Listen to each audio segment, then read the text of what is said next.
The I panel hope you speakers, will sir. cooperate with us, OIC sir, and get the time, sir. Please start. Sir, at the outset, I would like to compliment. Sir, I Yes, would sir, like sir. to compliment the Finance Minister, Shri K. Roshaya, for presenting a record budget exceeding rupees 1 lakh crore.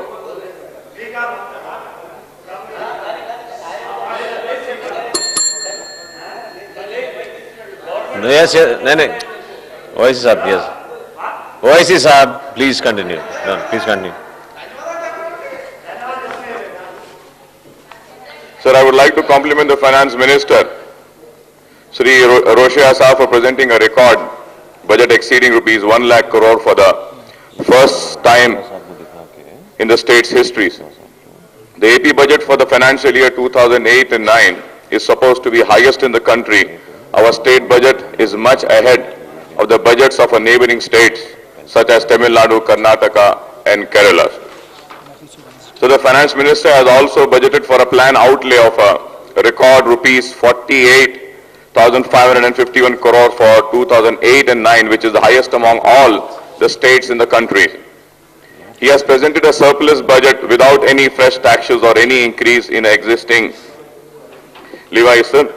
But at the same time, the government has estimated rupees 4,319 crores will be collected from sales tax from the total of rupees 6,465 crores estimated tax revenues.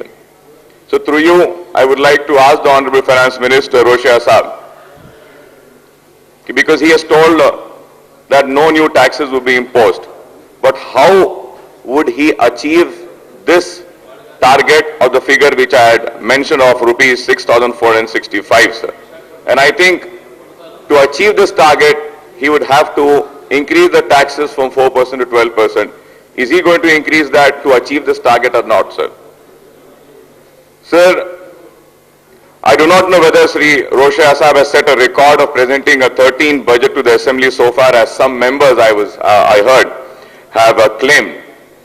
Sir, at perusal of the records which I was seeing in the library shows that beside presenting the 5 budgets in the present Assembly, he had presented the budgets for 1991, 93, 94 and 1994, 95 when he was the Finance Minister in the earlier Congress regime.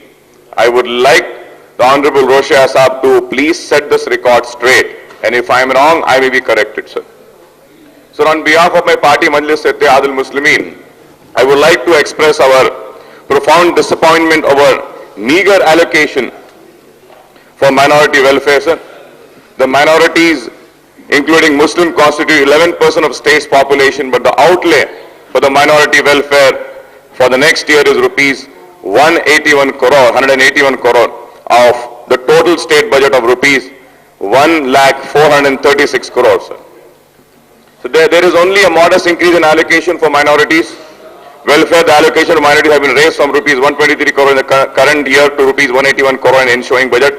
Still, the outlay for minority welfare next year is only 0.18% of the total budgetary expenditure compared to only 0.15% in the current budget, sir.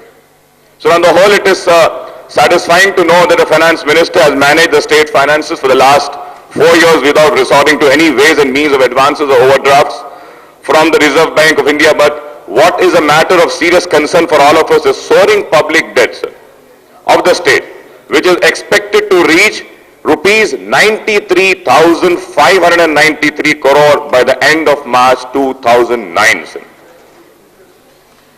The public debt left behind by the previous Telugu Desam government in March 2004 was rupees 58,770 crore. Hence, the increase in public debt of the state during 5 years Congress rule is going to be rupees 34,820 crores, sir. Per capita debt burden on every citizen of AP will be rupees 11,000 by end of March 2009. This is also a dubious record, I would say, sir. The only saving grace is that the Finance Minister has not been using the borrowed funds for finance revenue expenditure, as was the case with the previous government, but rather he has been using the revenue surplus efficiently and productively for the capital work which provides returns directly to the states. So though there is a big step up in the plan outlay for agriculture, irrigation, housing and other sectors, as also for the welfare sector such as the welfare of backward classes, scheduled caste, scheduled tribe, there is not enough allocation to take care of the needs of the minorities in the states.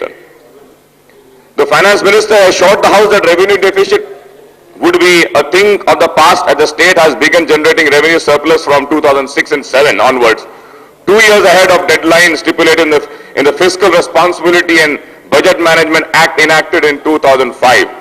An attempt has been made in the last 4 years to reduce the fiscal deficit and to bring down the proportion of total debt to the gross state domestic product. The target stipulated under FRBM Act include bringing down fiscal deficit to 3% of GSDP and total borrowing of 35% of the GSDP by 2008 and 9. The finance minister pointed out that these stipulated targets have also been achieved 2 years in advance. I would like the finance minister to quantify the total quantum of debt relief and interest relief falling into the state coffers from the central government on account of achieving fiscal produce and discipline. So Sri Roshia Sahib has also set a target of rupees 37,866 crores as tax revenues for ensuing year over the last 4 years. The tax revenues have increased to a compound annual growth of rate of 20%. The government has introduced the value-added tax and effect pre or post-budget increase in state excise, motor vehicle tax, mineral cess and indirect cess and stamp and registration revenues through period reservation and market values of land and properties, sir. Sir, at the same time, sir, I would also like to ask Honorable Roshia Sahib, sir, and if I am wrong, I would request him to please correct me also, sir. So the government has shown rupees 43,203 crores in plan statement. Sir, if we verify incurred expenditure figures from the last 2 years, sir, I have no doubts about that this total estimate amount would be incurred expenditure.